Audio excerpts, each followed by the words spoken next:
Halo semuanya, selamat datang. Khususnya buat Anda yang lagi mendalami dunia akuntansi dan keuangan, kita akan bahas sesuatu yang penting banget, yaitu model keuangan.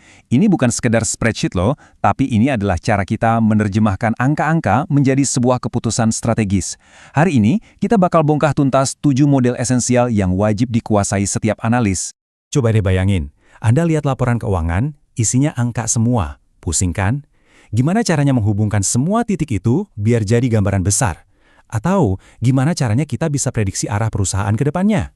Nah, disinilah model keuangan itu ibarat jadi bola kristal kita.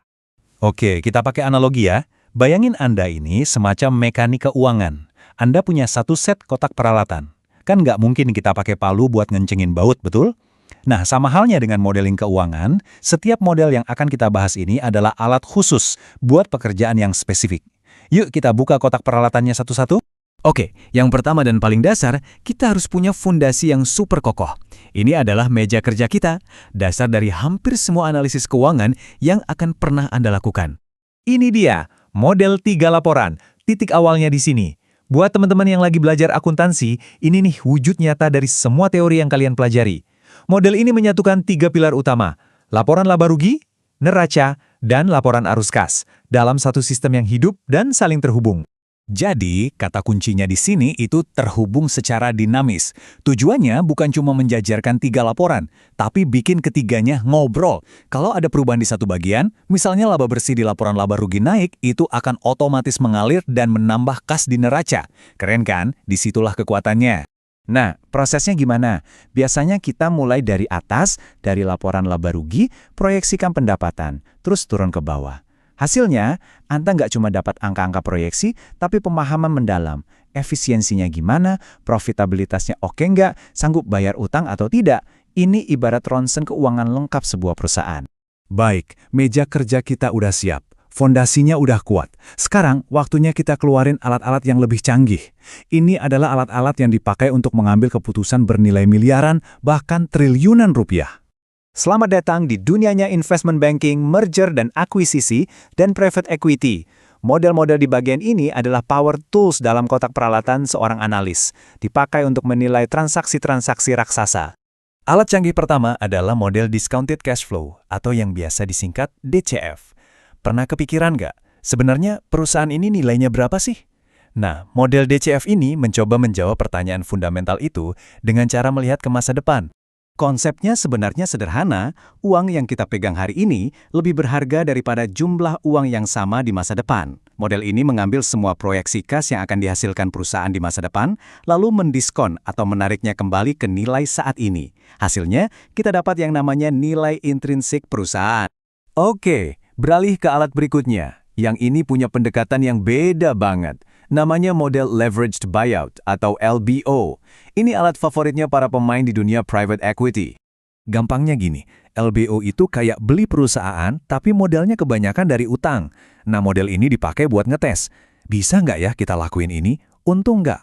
Metrik utamanya di sini adalah IRR atau Internal Rate of Return. Intinya, ini adalah tingkat imbal hasil tahunan yang bisa diharapkan investor. Makin tinggi IRR-nya, makin seksi transaksinya. Alat kelas berat terakhir di bagian ini adalah model merger and acquisition atau M&A. Sesuai namanya, ini dipakai pas dua perusahaan berencana buat gabung jadi satu kekuatan. Pertanyaan besarnya adalah, apakah 1 ditambah 1 hasilnya bakal lebih dari 2? Model ini menganalisis apakah penggabungan ini akan menciptakan nilai baru atau malah menghancurkan nilai. Biasanya, fokusnya itu ke laba per saham atau EPS. Apakah transaksi ini bakal menaikkan laba per saham? Itu namanya akresi, atau malah menurunkannya? Itu namanya dilusi. Oke, kita udah bahas alat-alat buat perang di luar sana. Sekarang, kita pulang kandang ke dalam perusahaan dan lihat alat apa aja yang dipakai buat menjalankan bisnis sehari-hari. Nah, ini adalah alat-alat andalannya tim FP&A atau Financial Planning and Analysis.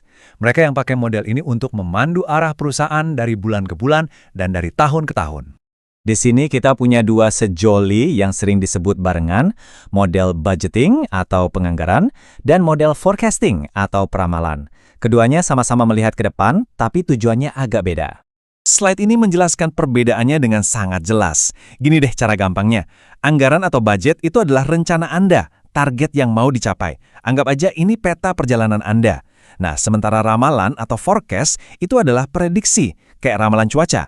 Ini ngasih tahu kita kira-kira bakal sampai di mana berdasarkan kondisi sekarang. Jadi kita bisa siap-siap kalau ada badai. Alat operasional terakhir kita adalah model evaluasi proyek. Ini kepake banget waktu perusahaan lagi mikir-mikir, kita luncurin produk baru ini nggak ya? Atau bangun pabrik baru, worth it nggak? Model ini pada dasarnya adalah analisis untung rugi versi canggih. Perusahaan akan melihat metrik kunci seperti Net Present Value atau NPV yang ngasih tahu nilai proyek itu dalam uang hari ini dan juga IRR yang ngasih tahu persentase imbal hasilnya. Dari situ, mereka bisa putuskan apakah proyeknya jalan atau tidak. Oke, kita udah jelajahi seluruh isi kotak peralatan. 7 model, masing-masing punya kekuatan supernya sendiri. Pertanyaannya sekarang, gimana kita tahu kapan harus pakai alat yang mana? Mari kita simpulkan ya, intinya adalah ini. Setiap model menjawab pertanyaan yang spesifik. Model 3 laporan itu fondasi untuk semuanya. DCF, LBU, dan M&A itu buat urusan valuasi dan transaksi eksternal. Sementara budgeting, forecasting, dan evaluasi proyek itu untuk urusan dapur perusahaan sendiri. Alat yang tepat selalu tergantung pada masalah yang ingin Anda selesaikan. Sebagai orang yang mendalami akuntansi dan keuangan, setiap model ini bisa membuka jalur karir yang berbeda-beda loh. Apakah Anda lebih tertarik dengan hingar-bingar transaksi besar di M&A? Atau lebih suka menyusun strategi internal dengan budgeting? Coba pikirkan. Memilih spesialisasi Anda adalah langkah selanjutnya dalam perjalanan profesional Anda. Terima kasih sudah menyimak.